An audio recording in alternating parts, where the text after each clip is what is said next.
mau dengarkan firman-Mu, berfirmanlah Tuhan bagi kami. Kami siap menerima firman-Mu dalam nama Tuhan Yesus Kristus. Haleluya. Amin. Silahkan duduk. Puji Tuhan, Bapak Ibu yang dikasihi oleh Tuhan Yesus Kristus. Pada malam hari ini, Rabu 20 Oktober, kita menikmati berkat Tuhan melalui firman Tuhan. Untuk itu kita mau baca Alkitab kita di dalam Hagai pasal 1. Kitab Hagai pasal 1. Kita mulai ayat 1 sampai dengan ayat 11. Sekali lagi saya katakan Hagai pasal 1 ayat 1 sampai dengan ayat 11. Judul perikopnya ajakan untuk membangun kembali bait suci. Nah, saudara-saudara, kita baca dalam nama Tuhan Yesus Kristus. Pada tahun yang kedua zaman Raja Darius, dalam bulan yang ke-6 pada hari pertama bulan itu, datanglah firman Tuhan dengan perantaran Nabi Hagai kepada Jerubabel bin Shealtiel bupati Yehuda dan kepada Joshua bin Yosadak imam besar, bunyinya, beginilah firman Tuhan semesta alam. Bangsa ini berkata, sekarang belum tiba waktunya untuk membangun kembali rumah Tuhan. Maka datanglah firman Tuhan dengan perantaran Nabi Hagai, bunyinya, apakah sudah tiba waktunya bagi kamu untuk mendiami rumah-rumahmu yang dipapani dengan baik, sedang rumah ini tetap menjadi reruntuhan? Oleh sebab itu beginilah firman Tuhan semesta alam, perhatikanlah keadaanmu. Kamu menabur banyak tetapi membawa pulang hasil sedikit. Kamu makan tetapi tidak sampai kenyang. Kamu minum tetapi tidak sampai puas. Kamu berpakaian tetapi badanmu tidak sampai panas. Dan orang yang bekerja untuk upah, ia bekerja untuk upah yang ditaruh dalam pundi-pundi yang berlubang. Beginilah firman Tuhan semesta alam, perhatikanlah keadaanmu. Jadi naiklah ke gunung, bawalah kayu dan bangunlah rumah itu, maka aku akan berkenan kepadanya dan akan menyatakan kemuliaanku di situ, firman Tuhan. Kamu mengharapkan banyak tetapi hasilnya sedikit, dan ketika kamu membawanya ke rumah, aku menghembuskannya. Oleh karena apa yang demikian, firman Tuhan semesta alam, oleh karena rumahku yang tetap menjadi reruntuhan, sedang kamu masing-masing sibuk dengan urusan rumahmu sendiri. Itulah sebabnya langit menahan embunnya dan bumi menahan hasilnya. Dan aku akan memanggil kekeringan datang ke atas negeri, ke atas gunung-gunung, ke atas gandum, ke atas anggur, ke atas minyak, ke atas segala yang dihasilkan tanah, ke atas manusia dan hewan, dan ke atas segala hasil usaha. Saudara-saudara yang dikasihi oleh Tuhan, jika kita membaca ayat ini dengan seksama, kita akan menemukan bahwa dulu pernah ada bait Allah, rumah Tuhan, megah, terbangun, rapi, apik, mantap, begitu ya. Tetapi rumah itu runtuh. Lalu Tuhan merindukan rumah itu dibangun kembali, direnovasi kembali, sehingga ada korban, sehingga ada pujian, sehingga ada penyembahan di dalamnya. Tetapi orang Israel ogah membangunnya. Orang Israel tidak mau membangunnya, membiarkan begitu saja reruntuhannya, membiarkan begitu saja puing-puingnya. Mereka ogah, mereka lebih sibuk mendandani rumahnya.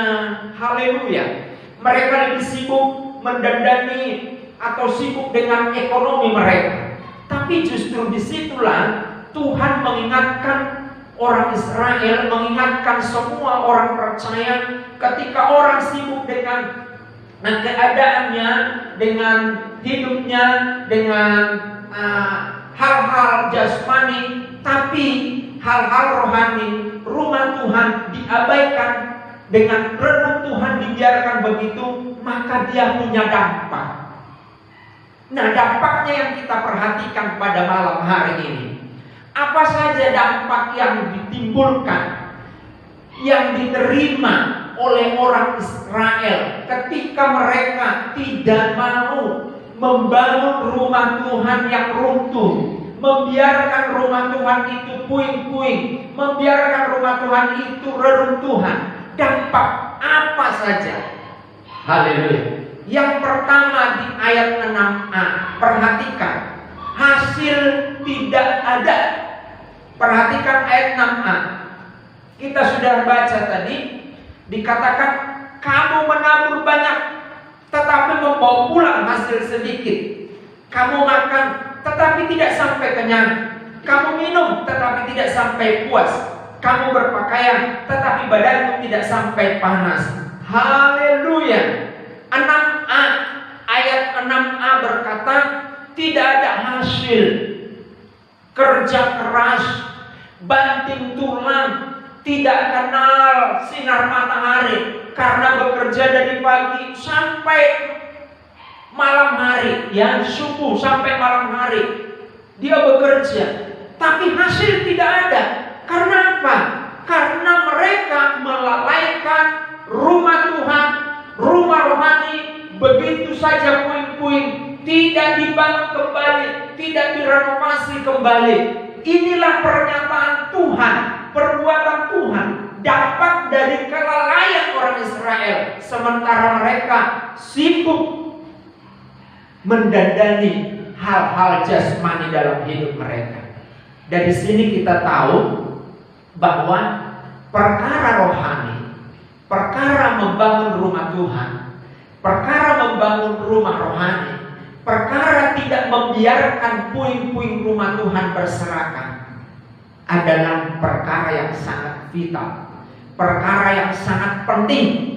Karena dari perkara bagaimana kita memperlakukan rumah Tuhan, bagaimana kita memperlakukan rumah rohani kita, begitu juga berkat jasmani akan kita terima. Haleluya. Saya banyak saksikan di dalam kehidupan kekristenan, ketika mereka tidak memperhatikan kehidupan rohaninya, ya, waktu kecil, sekolah minggu, dia begitu rohani, remaja begitu rohani, pemuda melayani, ya, begitu dia menikah, rumah yang dulu apik, rumah yang dulu tertata, tersusun baik, rumah itu runtuh sekarang. Dan ketika di dalam keruntuhan itu ada dampak dia terima. Kenapa bisa runtuh? Karena tidak diperhatikan. Dia sibuk untuk urusan-urusan duniawi. Itu yang Tuhan katakan di dalam 6a. Mari kita belajar dari firman Tuhan ini, agar kita tidak terlalu dipusingkan dengan kebutuhan-kebutuhan jasmani. Memang kita butuh kebutuhan itu, tapi saya mau berkata dari sini kita belajar kebutuhan jasmani ditentukan dengan bagaimana seriusnya kita dengan kebutuhan rohani. Ya, jemaat Tuhan, mari perhatikan ini. Bagaimana kita kebutuhan rohani begitu getol kita mencarinya, begitu semangat kita mencarinya, maka berkat itu juga menyertai. Bukankah dikatakan di dalam Matius, cari dahulu kerajaan Allah, maka semuanya loh ditambahkan. Apa itu semua? Ya semuanya, terserah, tafsirkan sendiri. Semuanya itu, ya, uang, pekerjaan, segala macam, kesehatan, semuanya ditambahkan. Bonus itu. Kalau kata ditambahkan berarti itu hanya pelengkap. Yang paling pokok adalah rumah rohani kita terbangun. Itu yang pertama. Jadi dampak yang pertama adalah hasil tidak ada kalau kita biarkan rumah rohani, rumah Tuhan, tanpa kita terbeban untuk membangun kembali yang runtuh itu. Yang kedua, ayat 6b dikatakan begini, ia bekerja untuk upah yang ditaruh dalam pundi-pundi yang berlubang. Oh, haleluya. Saudara tahu, tempat menyimpan uang pada zaman dulu ada namanya pundi-pundi disebutkan. Kalau sekarang nyimpen uang zaman modern sekarang di bank. Tapi kenapa disebutkan ada pundi-pundi bolong? Disimpan tiap hari dia, karena omsetnya meningkat, ya meningkat omset jasmaninya, dia simpan di bank, ditaruh di pundi-pundi, katakan begitu. Tapi omset rohaninya tidak pernah meningkat, dibiarkan menjadi puing-puing. Saya gambarkan seperti itu ya bahasanya, dibiarkan runtuh, ya doanya, ibadahnya, baca Alkitabnya, itu rumah rohani yang dibiarkan runtuh, gak pernah diperbaiki. Haleluya. Dan apa dampaknya? Pundi-pundi bolong, ditaruh di pundi-pundi berlubang. Saudara tahu pundi-pundi berlubang, saya gambarkan begini. Dia cari uang banting tulang, seperti yang saya katakan, subuh dia udah bekerja sampai ketemu malam, dia tidak lihat sinar matahari dari awal sampai tenggelam, terbit di mana, di timur atau di barat, ya dia tidak lihat itu karena mencari uang. Haleluya. Tapi ditaruh di pundi-pundi bolong, sakit penyakit, ditipu orang, ya itu pundi-pundi bolong. Lalu di bank ditaruh, bisa pundi-pundi bolong, dibobol orang rekeningnya, itu bisa pundi-pundi bolong. Haleluya. Jadi ada, saya lihat begitu, uangnya tidak berseri, tapi setiap hari dia harus membayari dokter, obat. Haleluya.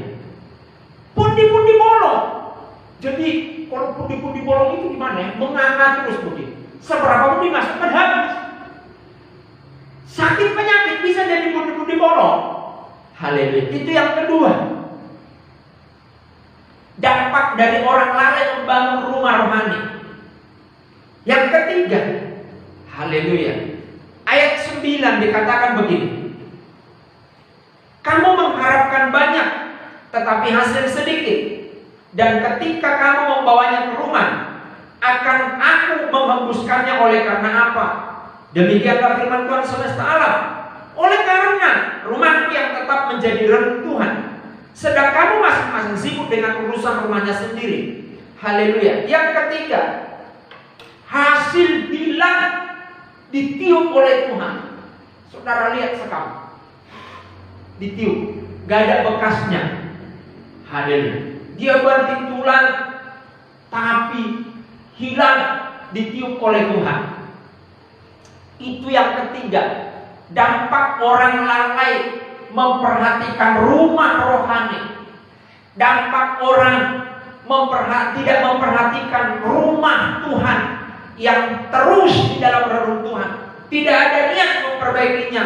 Doanya tidak diperbaiki, jam doanya, jam baca Alkitabnya, jam ibadahnya, jam datang ke gereja, dia tidak perhatikan.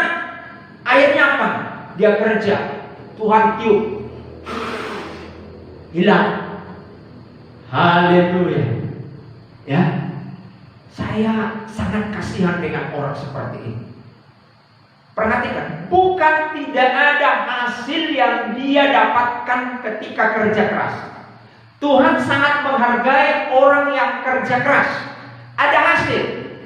Tapi di tangan Tuhanlah, ketika kita memperhatikan rumah rohani itu apakah tetap dalam puing atau tidak, maka disitulah penentuannya. Kalau rumah rohani itu tetap kita biarkan reruntuhan, Tuhan tiup. Haleluya. Ya. Tapi kalau rumah rohani kita perhatikan, kita akan genggam. Saya mau katakan begini, ditiup Tuhan. Saya gambarkan begini, supaya saya buka pikiran kita. Orang bisa pegang uang banyak, ya, gambaran ditiup Tuhan. Orang bisa pegang uang banyak dan berseri uangnya di bank. Tapi tahu kan, Di sini gak ada damai sejahtera. Ditiup oleh Tuhan. Haleluya. Ada banyak dalam ketakutan. Padahal Tuhan banyak. Takut. Haleluya. Orang seperti ditiup oleh Tuhan. Haleluya. Itu yang ketiga, dampak orang membiarkan rumah dalam kondisi reruntuhan. Yang keempat, yang terakhir, ayat 10 lebih ngeri.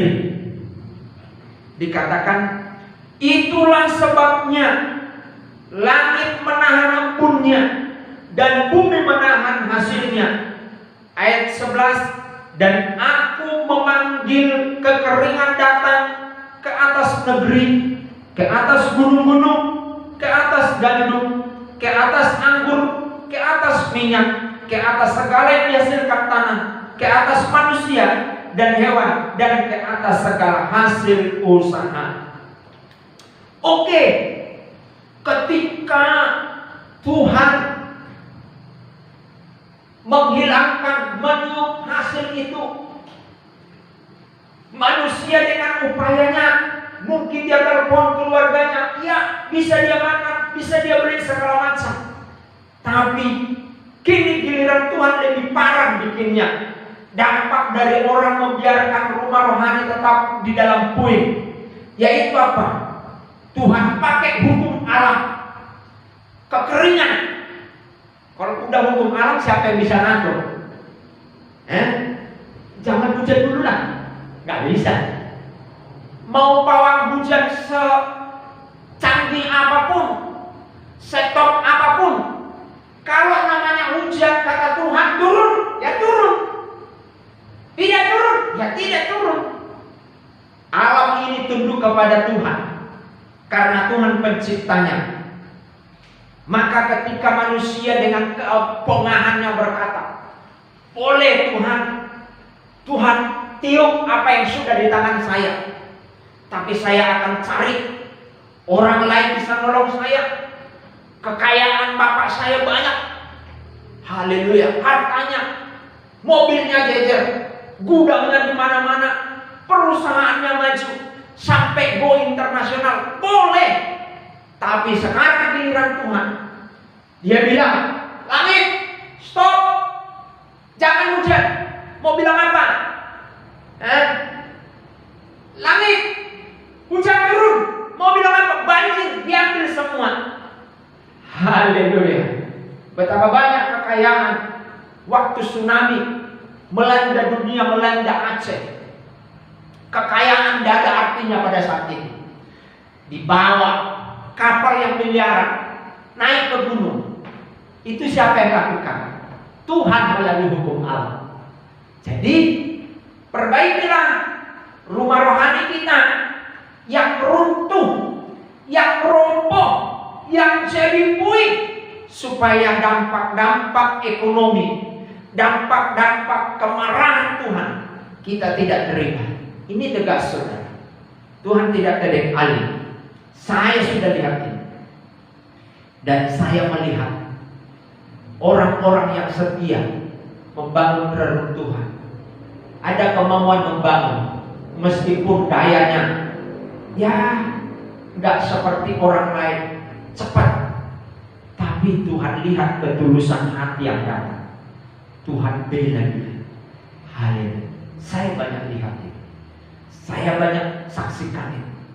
Saya sudah sekitar 25 tahun lebih dalam pelayanan penggembalaan. Ya, saya banyak lihat orang yang dengan kepungahan dia berkata, emang kenapa kalau rumah rohani saya runtuh? Emang urusan lu? Di situ dia dibuat oleh Tuhan nyelongsong. Saya lihat itu. Tapi ada orang dengan kegigihan, dengan ketulusan, meskipun dia hanya dengan kemampuan kecil, tapi ada keinginan membangun reruntuhan ini. Tuhan perhitungkan. Sedikit demi sedikit Tuhan angkat. Haleluya. Mata kepala saya sendiri saksikan ini. Dari yang tidak ada jadi ada.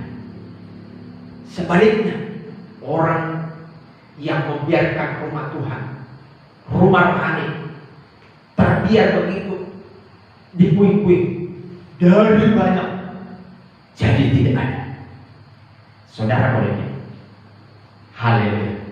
Pemirsa yang menonton YouTube channel boleh pilih, tapi yang menentukan adalah bagaimana engkau membangun rumah rohani yang sudah runtuh. Puji Tuhan. Tuhan memberkati. Mari kita bangkit berdiri. Saya ajak kita berdoa bersama-sama. Perhatikan rumah rohani ini. Doa-doamu, ibadahmu, caramu menghadap Tuhan, membaca Alkitab, itu adalah rumah rohani, rumah Tuhan. Mungkin pernah runtuh, atau mungkin pernah jaya dan runtuh sekarang. Perbaiki dalam nama Yesus. Dalam nama Yesus perbaiki. Haleluya. Siapapun saudara yang menonton YouTube channel ini, mungkin engkau dulu hidup di dalam Tuhan, engkau melayani,